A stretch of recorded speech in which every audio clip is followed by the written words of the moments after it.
Su sustancia está hecha de evocación, recuerdo, rememoración y de lo que toma del porvenir. Porque es una parte fundamental de nuestra identidad. Somos nuestra memoria. El programa de Lina que nos lleva de viva voz con los especialistas. ¿Qué tal? Muy buenos días. Esto es Radio INA y los saluda su amigo José Ángel Domínguez. La Secretaría de Cultura y el Instituto Nacional de Antropología e Historia los invitan a acompañarnos en la emisión de la serie Somos Nuestra Memoria. En esta ocasión contamos con la presencia del Coordinador Nacional de Centros INA, José María Muñoz Bonilla, quien nos va a comentar en torno al patrimonio recuperado en nuestro país debido a los sismos recientes. Los invitamos para que se queden con nosotros. Muchísimas gracias, muy amable. Es un gusto para mí estar con ustedes en esta tarde y que me reciban aquí en la emisión de este programa tan importante para el Instituto Nacional de Antropología e Historia, para la Secretaría de Cultura y sobre todo para la comunidad del Instituto Nacional de Antropología e Historia. Al contrario, los agradecidos somos nosotros, don José María Muñoz Bonilla. Háblenos, por favor, del patrimonio cultural inmueble de los estados afectados por los sismos de septiembre del año 2017. A muy grandes rasgos, por supuesto, porque lo hemos abordado en distintas ocasiones. ¿A qué años corresponde? ¿Qué estilos? ¿Qué tipo de edificios, de construcciones integran este patrimonio que estuvo dañado? Muchísimas gracias. A mí me gustaría, si usted no tiene inconveniente, primero narrar cómo lo viví y la experiencia que tuve al enterarme de los sismos. Yo quisiera señalar en primer término que el primer sismo, el del 7 de septiembre, yo me encontraba en una comisión en la ciudad de Zacatecas. Me llamó mi director general para decirme, obviamente en la madrugada, para decirme que había ocurrido un sismo de grandes dimensiones y que estaba el patrimonio cultural pues muy afectado. Lamentablemente no me pude trasladar sino hasta el siguiente día y me pidió él que me trasladara a Chiapas para ver los daños del terremoto. Y el día 9 de septiembre, una cosa así, yo me encontraba en el estado de Chiapas trabajando con el director del Centro INA Chiapas, pero trabajando también con los arquitectos, con los restauradores y con el personal del Centro INA, tratando en primer término de hacer un censo que nos permitiera dimensionar la magnitud del sismo y cuáles eran el patrimonio cultural dañado. Entonces ahí estuvimos los primeros días, hicimos obviamente un levantamiento para saber efectivamente cuál era la magnitud del censo. Lamentablemente la mayor parte de afectación se encontraba en los templos católicos custodiados por el clero, y algunos otros monumentos históricos e icónicos del estado de Chiapas. Hicimos un primer listado a mano del bien que estaba afectado, una breve descripción histórica del inmueble, una descripción de los daños que se tenía, etc. Y fue muy interesante porque en una primera etapa el responsable del gobierno federal para atender ese patrimonio dañado, en el caso concreto de Chiapas, fue la Secretaría de Desarrollo Social.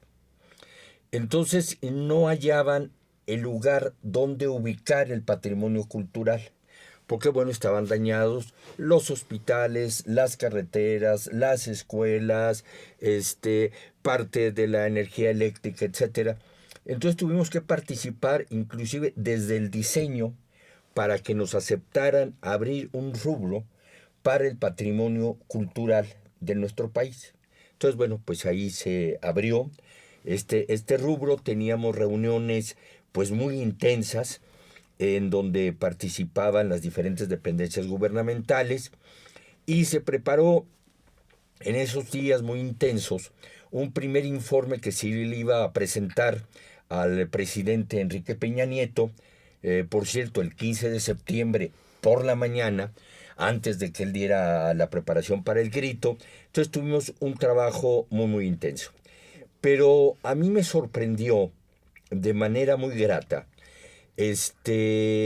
la importancia que tiene el patrimonio cultural para las comunidades. Me sorprendió el caso de una señora que me dijo: yo prefiero que se restaure mi templo a que se restaure mi casa. Entonces, bueno, francamente me sorprendió. Pero luego me sorprendió más en Chiapa de Corzo. Hay una iglesia que se llama el Templo del Calvario. Entonces, quitaron la imagen de Jesús crucificado y me sorprendió que lo pusieron en una cama que obviamente la comunidad dio la cama, la mejor cama de la comunidad para acostarlo. Le pusieron unos cojines de seda en los pies para que el Cristo estuviera tranquilo. Y me decía una de las señoras, dice: fíjese que cuando bajamos al Cristo, el Cristo empezó a llorar. Dice, se le veía que se le corrían las lágrimas y estaba verdaderamente pues conmocionado, y nosotros queremos que nos restaure este templo. Entonces a mí se me quedó muy grabado esta imagen del fervor que tiene la población y del vínculo de este binomio de la imagen con su templo. Y entonces también le pusieron una colcha muy bonita, bordada por la propia población, para que el Cristo no tuviera frío. Entonces, bueno, esta anécdota realmente a mí me conmovió, y pues esto nos hace ver cómo sigue presente en nuestras comunidades, cómo sigue presente en nuestra población la importancia y la presencia religiosa. Obviamente no sé si el Cristo lloró o no lloró, si tuvo frío o no tuvo frío, pero sin lugar a dudas lo más importante es lo que ellos piensan, lo que ellos creen, y para ellos el Cristo lloró y para ellos el Cristo tiene frío. Claro, y lo importante que son esas figuras para las comunidades, desde luego. Don José María Muñoz Bonilla, usted es el coordinador nacional de Centro SINA, y tengo entendido que la reacción fue pues prácticamente inmediata para salvaguardar este patrimonio tan importante, como usted nos menciona, de los pueblos y las comunidades. Aunque nosotros en la capital luego no lo veamos, qué importante es. El INA, la institución, reaccionó de manera pronta y capaz. Sí, afortunadamente de inmediato logramos establecer una serie de brigadas y de apoyo de los diferentes estados de la República. Por ejemplo, en el caso concreto de Chiapas, le pedimos ayuda a nuestros arquitectos y restauradores del estado de Yucatán, de Durango y de Tabasco, que se trasladaran de manera inmediata para que nos apoyaran y coadyuvaran con los arquitectos, restauradores y personal del Centro INA Chiapas a levantar el censo para saber de qué tamaño, vuelvo a repetir, de qué tamaño era el problema. Luego, si me permiten, ahorita regreso a esto. El temblor del 19 de septiembre, estaba yo en acuerdo en el piso 15, en el edificio Aristos de Insurgentes Sur 425, ya ni me acuerdo el número, entre Insurgentes y Aguascalientes, precisamente en acuerdo con el director para ver los problemas del primer sismo de Chiapas y Oaxaca, y estábamos revisando con él lo que habíamos ingresado a través de Fonden. Obviamente, como ustedes saben, o si no se lo comento a nuestro querido auditorio, para que se pueda acceder a los recursos de Fonden hay que hacer la declaratoria de desastre natural a través de la Secretaría de Gobernación. Entonces ya se había hecho esta declaratoria a través de la Secretaría de Gobernación, y nosotros estábamos tratando de incluir los bienes afectados para que dentro del programa de Fonden tiene dos niveles de apoyo. Uno es apoyos parciales inmediatos. Esto es para apuntalar los inmuebles, que no se nos vengan abajo. Y otro es para la reconstrucción. Entonces estábamos en ese trabajo con mi director general, con el antropólogo Diego Prieto, en el piso 15, acabábamos de tener el simulacro del 19 de septiembre y que empieza a temblar. Entonces salimos y bueno, pues nos abrazamos ahí de un pilar. Una de las secretarias se puso un poco mal, empezó a llorar, a gritar, etcétera. Y todavía yo cometo la imprudencia, ya cuando pasa el temblor, de decirle a mi director, mira, allá se ve a través del balcón algunos edificios que se vieron abajo, vamos a verlos. Entonces nos fuimos al balcón, inmediatamente el jefe de seguridad del piso nos dice, por favor, quítense de ahí, que es la parte más débil del edificio. Entonces bajamos los 15 pisos y mi director dice, ¿qué hacemos? Entonces él dice, ¿sabes qué? Vámonos a Córdoba 45. Entonces nos venimos caminando de Insurgentes a Córdoba con el propósito de establecer contacto con las entidades de la República y saber cuál era el grado de afectación en las otras entidades. Entonces verdaderamente pues era muy conmovedor el ver pues la ciudad totalmente desquiciada, el ver gente pues muy angustiada, en muy mal estado, pero de inmediato por instrucciones del director era, vamos a establecer una oficina paralela inmediata para saber cuál es el grado de afectación. Entonces nos venimos aquí a Córdoba 45 y empezamos a establecer contacto con todos los directores de las entidades más afectadas. Ya para este momento ya sabíamos dónde había sido el epicentro y cuáles habían sido las entidades más afectadas. Entonces, bueno, pues de inmediato establecimos contacto con Puebla, que era una de las entidades más afectadas, con Guerrero, con Morelos, con el Estado de México.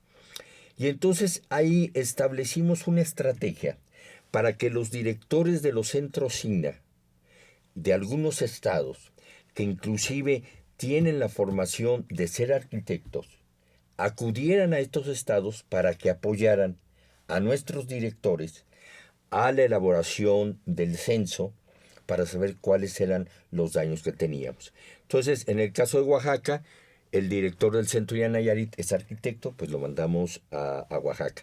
En el caso de Puebla, el director de San Luis Potosí es arquitecto y se fue también a Puebla, de San Luis Potosí. En el caso de Guerrero, le pedimos al director del Centro de Zacatecas, que es también arquitecto, que fuera a Guerrero. En el caso de Morelos, el director del Centro de Guanajuato es arquitecto, le pedimos que fuera a Morelos. En el caso del Estado de México, el director del Centro de Aguascalientes es arquitecto, también para que lo apoyara, pero que se desplazara no solamente él, sino se desplazaran los arquitectos que tienen mayor experiencia y pudieran coadyuvar con los compañeros de estos estados a hacer el levantamiento. La segunda acción que tomamos de manera inmediata fue apuntalar los inmuebles.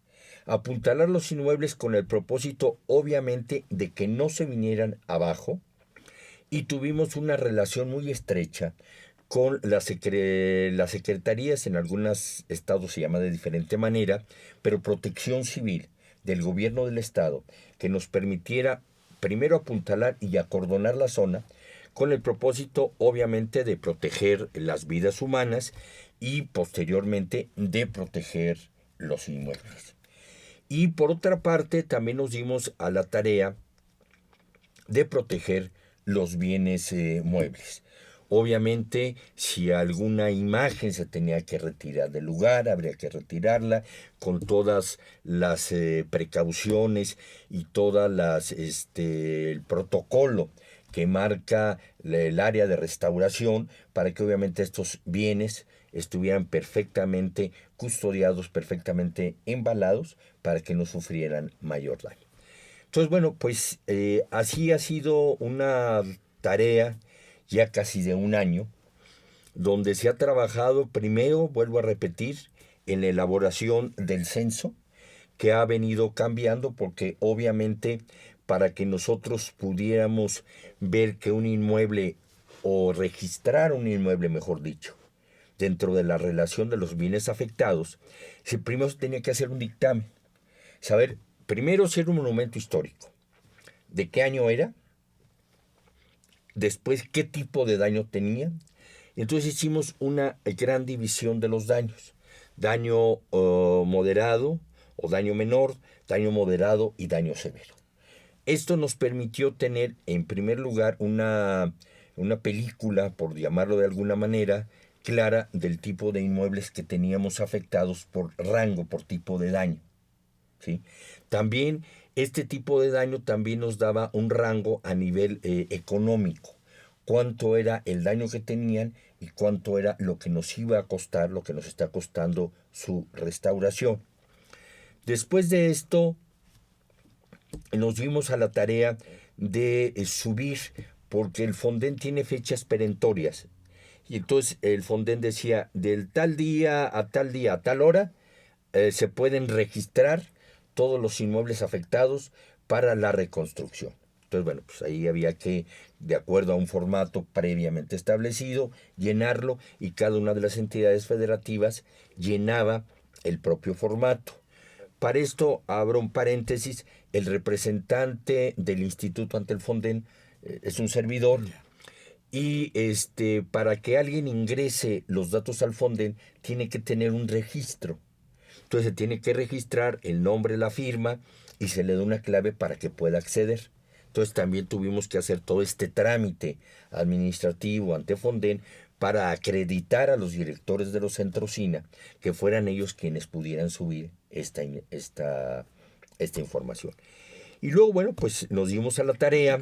En el Instituto Nacional de Antropología e Historia cuenta con un seguro que atiende los bienes culturales, el bien patrimonial, y que cubre obviamente estos daños. Cuando usted me decía la época de construcción, los estilos arquitectónicos son muy variados. Tenemos inmuebles que datan del siglo XVI, pues hasta el siglo XIX. Y por ahí tenemos, obviamente, pasando por todos los niveles, pues conventos agustinos, franciscanos, dominicos, etc. Y tenemos, obviamente, diferentes niveles y magnitudes de inmuebles. Por ejemplo, la catedral en Chiapas, la Catedral de San Cristóbal, que es un ícono arquitectónico y un ícono cultural y religioso. Pero también tenemos en Chiapa de Corzo, por ejemplo, lo que es la fuente, que como usted sabe es la representación de la corona de Carlos I de España, Carlos I de España, Carlos V de Alemania. Entonces, que es un elemento muy simbólico para la gente de Chiapa de Corzo. Y ahí también tenemos un convento muy importante que afortunadamente tuvo daños menores. Pero bueno, también otra cosa importante que me gustaría señalar es, por ejemplo, en el caso de Guerrero, la iglesia de Santa Prisca. La iglesia de Santa Prisca, que también sufrió daños severos, daños importantes, y que ahí nos dimos a la tarea, obviamente, de atender a Santa Prisca y de hacer un trabajo de recorrer el presbiterio para que la iglesia siguiera funcionando y siguiera operando, porque también ese era otro de los problemas. La población nos demandaba que sus templos, pues algunos de ellos siguieran funcionando. Obviamente tendríamos que evaluar si el templo podía funcionar o no, en función de que estuviera estructuralmente sano y que no hubiera peligro de que hubiera un derrumbe. Y entonces, en el caso de Taxco, curiosamente se llegó a la conclusión de que el turista no va a Taxco por la plata, o posiblemente, bueno, hay que matizar, sí va por la plata, pero fundamentalmente va a ver a Santa Prisca. Entonces, al estar cerrado Santa Prisca, pues era terrible para el turismo local y para el turismo nacional. Entonces, bueno, pues ya cuando abrimos nuevamente Santa Prisca al culto, a que la gente lo pudiera ver, se aprovechó limpiar los retablos, etcétera, pues nos dimos cuenta de que volvió a ir la gente a Santa Prisca.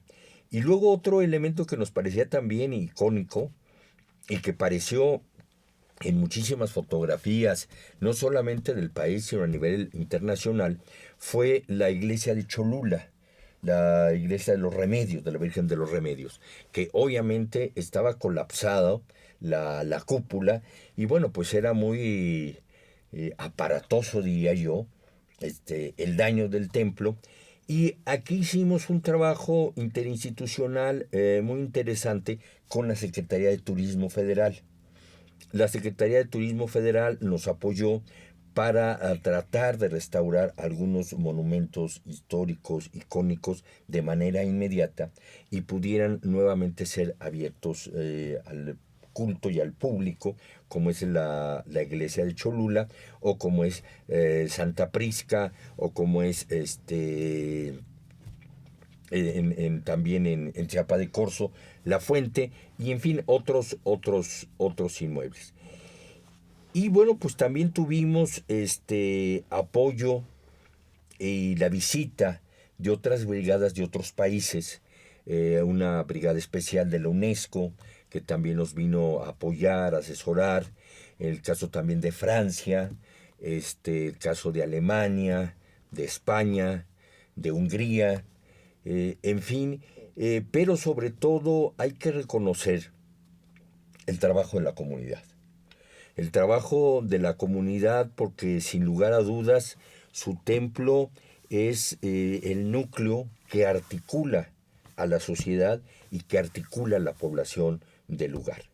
Entonces, obviamente, también hemos contado con gran apoyo de la población local, y bueno, hemos estado acompañados en todo este proceso.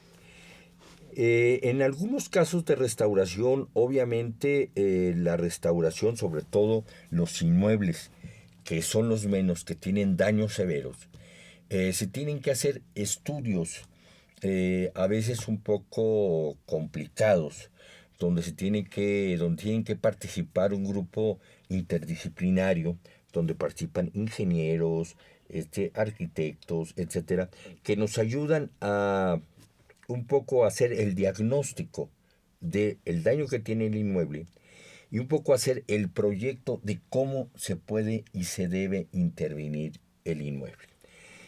Para esto, por instrucciones de nuestro director, se conformó un comité técnico-científico conformado por especialistas de diferentes disciplinas y de diferentes instituciones educativas, con el propósito de que los casos más emblemáticos y más complejos se pudieran discutir de manera técnica en el seno de este comité.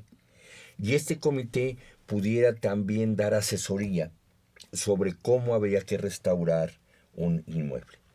También se hizo una convocatoria a nivel nacional para que los arquitectos, ingenieros, restauradores de nuestro país que quisieran participar, pudieran participar en la restauración y nos acompañaran en el proceso de restauración del patrimonio cultural.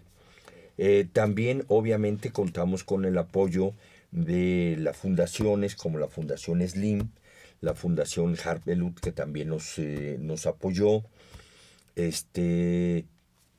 En fin, yo creo que esto ha sido un proceso muy interesante, donde se ha manifestado la solidaridad de la población en torno a su patrimonio cultural, el cariño y el amor que le tienen las comunidades a este patrimonio.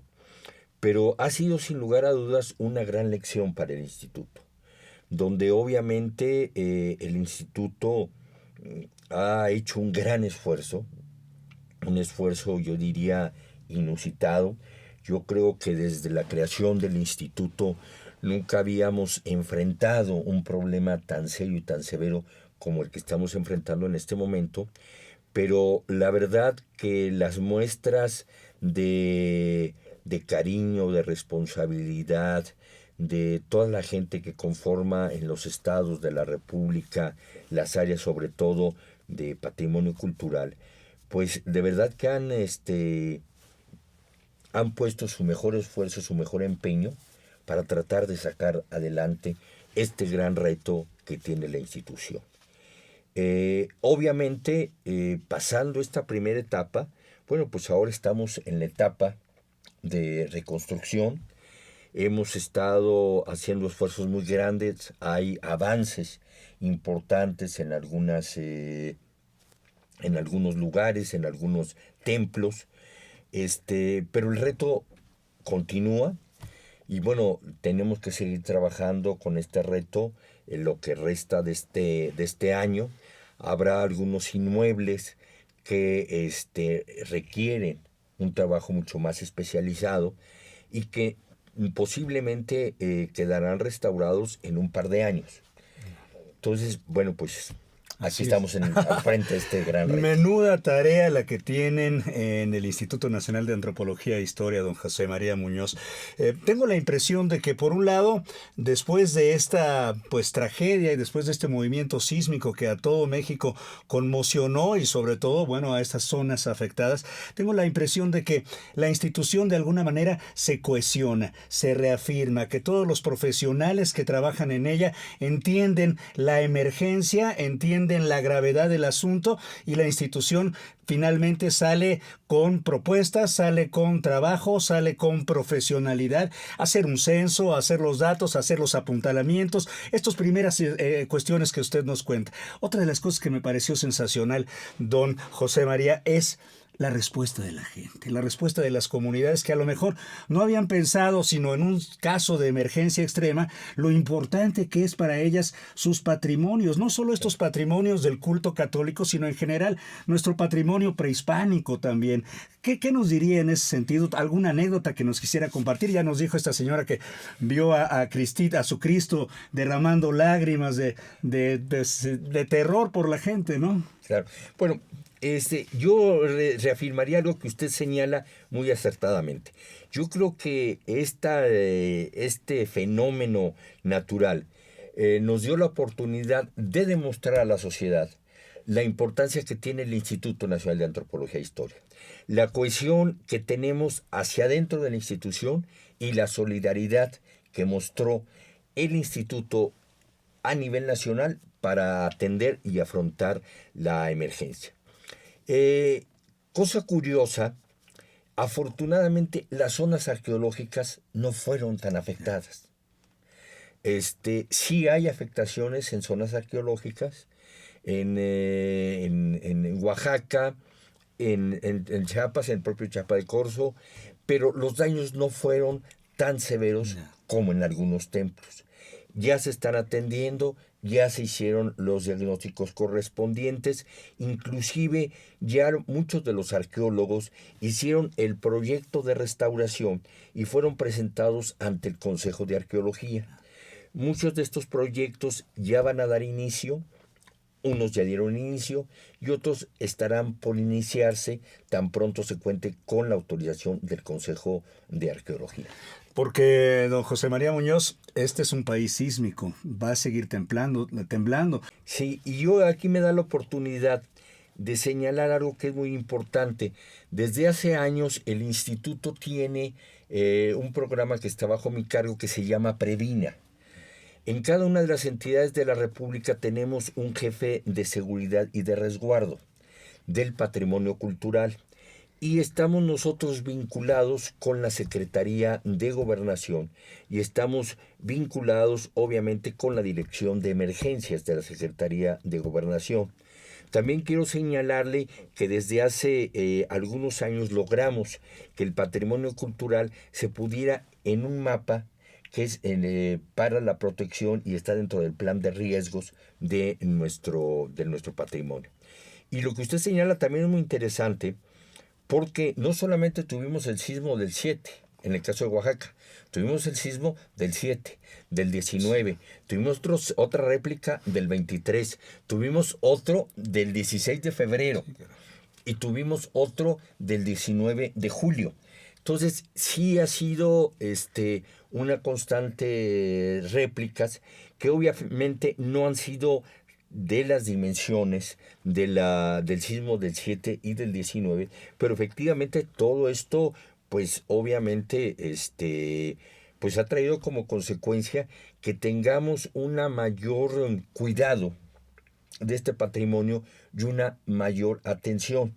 Y señalo lo del Previna, porque esto también nos permite, debido a la experiencia de estos últimos años, tener mejor organizado nuestras oficinas, tener mejor organizada la estructura del propio instituto, aunque obviamente estos sismos, pues nadie los preveía, sí.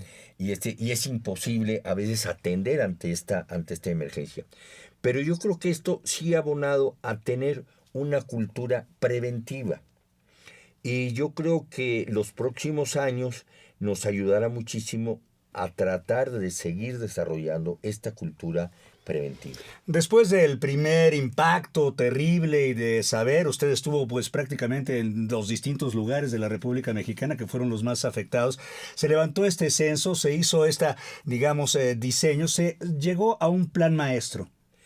Sí, por supuesto, tenemos un plan maestro y una estrategia, en donde tenemos la división de los inmuebles, como ya les señalaba, con daños severos, con daños medios y con daños menores.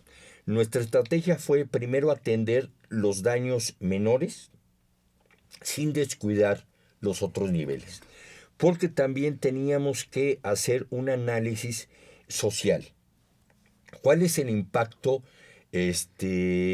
social, político que tiene estos inmuebles en la población? Con el propósito también, porque la población nos demandaba, bueno, pues es que van a venir las fiestas patronales. Claro. ¿Qué vamos a hacer? ¿Dónde vamos a celebrar las fiestas de la Virgen del Carmen, por decirle algo? O las fiestas de la Virgen de la Candelaria.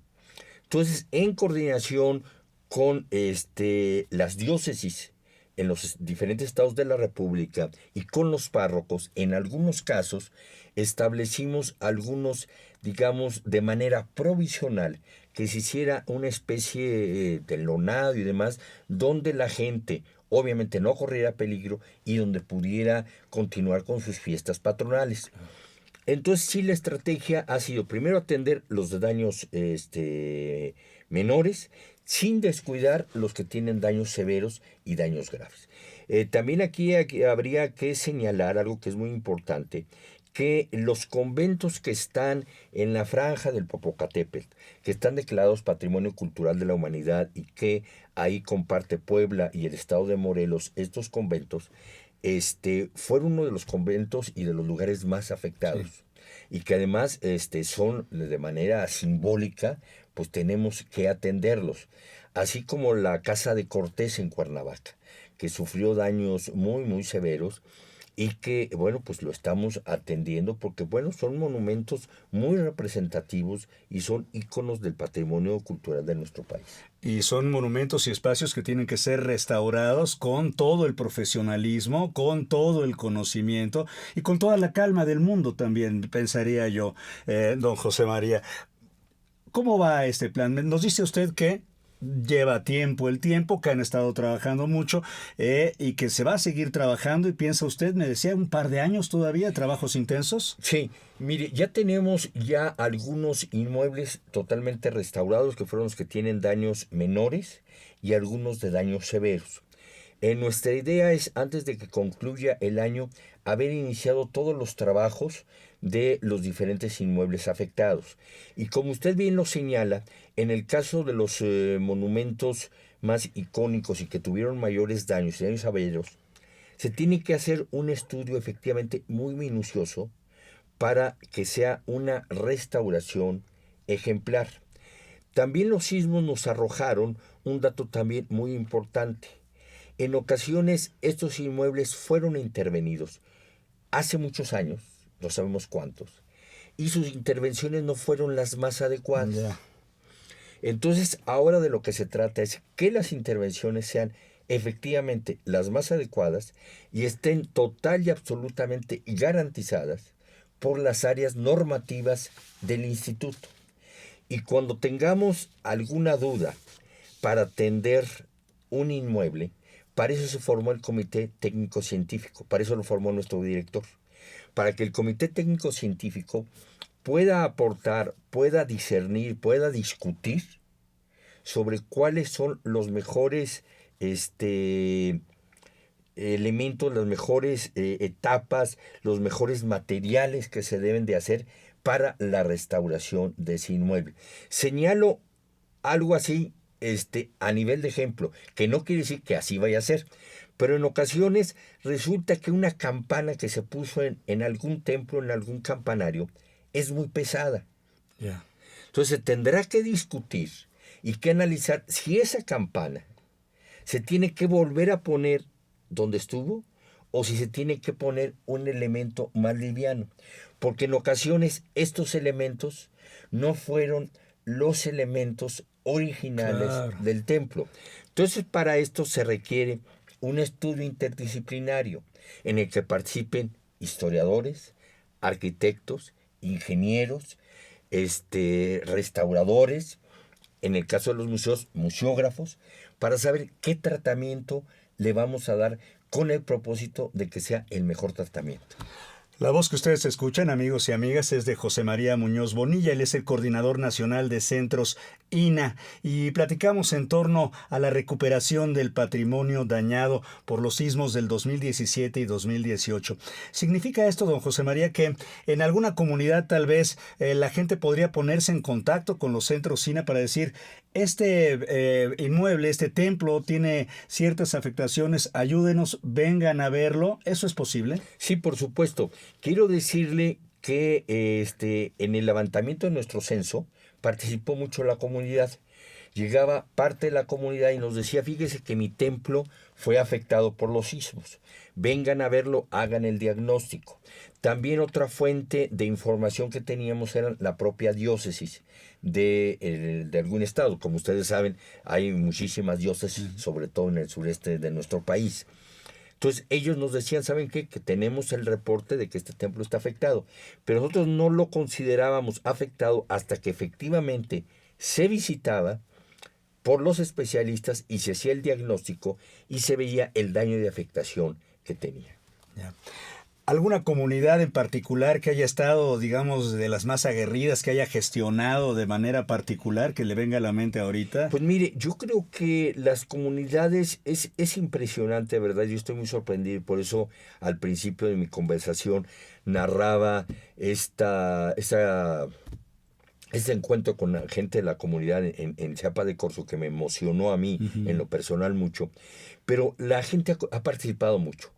En todas las entidades de la República tenemos ejemplos muy, muy interesantes de participación, de la importancia que tiene para ellos su patrimonio. Y lo vuelvo a repetir, me parece que es el elemento de cohesión social de los centros comunitarios, donde en torno a su templo y en torno a su fiesta patronal está cuestionada la sociedad. Y ese elemento es el que nosotros debemos, además del inmueble, conservar y preservar. Y estamos también trabajando con antropólogos, estamos trabajando también con sociólogos que nos permitan darle continuidad a esto. Y también algo que me parece muy interesante, estamos trabajando y tratando de hacer una memoria sobre esto. Una memoria sobre el impacto social y el impacto colectivo que tuvieron los sismos. Y también una memoria técnica de cómo se restauró este patrimonio. Y una memoria adicional de carácter técnico-administrativo de cómo la institución enfrentó estos desafíos. No, pues documentos importantísimos para entender cómo fue gestionada una tragedia de este tipo, cómo fue recuperado este patrimonio tan importante para la cohesión social, como usted dice, pero también para la identidad de nuestros pueblos. Se sienten profundamente vinculados con sus espacios, no solo los templos, que es lógico también, pero también otro tipo de arquitectura que muchas veces están, los poderes municipales y tal en estos espacios. ¿Cómo le gustaría, don José María Muñoz, cerrar esta conversación que le agradecemos muchísimo? ¿Algún mensaje a las comunidades? Yo señalaría que el patrimonio cultural de nuestro país debe ser una responsabilidad compartida. Y cuando decimos una responsabilidad compartida es que tienen que participar los 3 órdenes de gobierno, tiene que participar la sociedad y la comunidad en general de manera organizada para conservar y preservar esta gran memoria cultural y este gran legado que tenemos todos los mexicanos, que no solamente es historia, y a mí me quedó muy claro que esta historia es presente y es futuro de nuestro país. Pues le agradecemos muchísimo, de verdad, don José María Muñoz Bonilla, coordinador nacional de Centro SINA, que pues nos haya conversado, que haya platicado con nuestras audiencias en torno a las labores importantísimas de nuestro Instituto Nacional de Antropología e Historia en estas contingencias. Y solamente una cosa quisiera preguntarle más, y este es a título personal, que nos dijera usted, para usted, ¿qué significa el Instituto Nacional de Antropología e Historia? Bueno, mire, yo he tenido la fortuna de trabajar en diferentes etapas en el Instituto Nacional de Antropología e Historia y en las diferentes instituciones culturales de nuestro país. Para mí significa la institución cultural más importante y más fuerte de nuestro país, porque es la institución que custodia lo que los mexicanos más queremos, las identidades, la que nos da una manera de ser y nos distingue ante los diferentes países del mundo. Yeah. Y eso es importantísimo, pero y a nivel personal, además del orgullo de trabajar con una institución como esta, ¿algo más? ¿Algo que haya sido parte de su vida personal? Bueno, Elina? pues mire, he regresado a Lina, he estado, le vuelvo a comentar, en diferentes lugares, en diferentes trincheras, y sin lugar a dudas me ha marcado personalmente porque me ha permitido ver y disfrutar del patrimonio cultural de otra manera. Y luego se le convierte a uno como en un vicio, fíjese, porque va por la calle y dice, mira esta casa qué preciosa es, hombre, no debemos dejarla perder, tenemos que conservarla, y este inmueble histórico se tendría que recuperar. En fin, esto le da un sentido, y el instituto me ha permitido a mí ver con otros ojos, tal vez con los ojos de la emoción, nuestro patrimonio cultural, y saber la importancia que el patrimonio cultural tiene en nuestras raíces, y lo vuelvo a repetir, en la conformación de la cultura de nuestro país. Le agradezco muchísimo por su tiempo y por esta charla en Radio INA. Solo le pediría si nos es tan amable de decirnos su nombre y su cargo. Con mucho gusto, José María Muñoz Bonilla, coordinador nacional de Centro SINA. De esta manera, amigos y amigas, llegamos al fin de esta entrevista.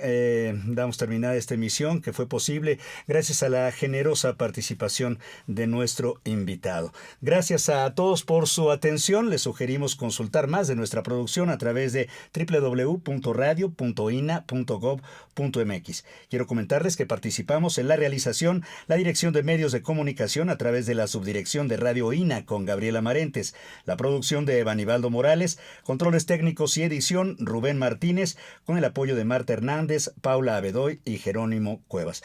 Mi nombre es José Ángel Domínguez, espero que nos escuchemos muy pronto. Muchas gracias.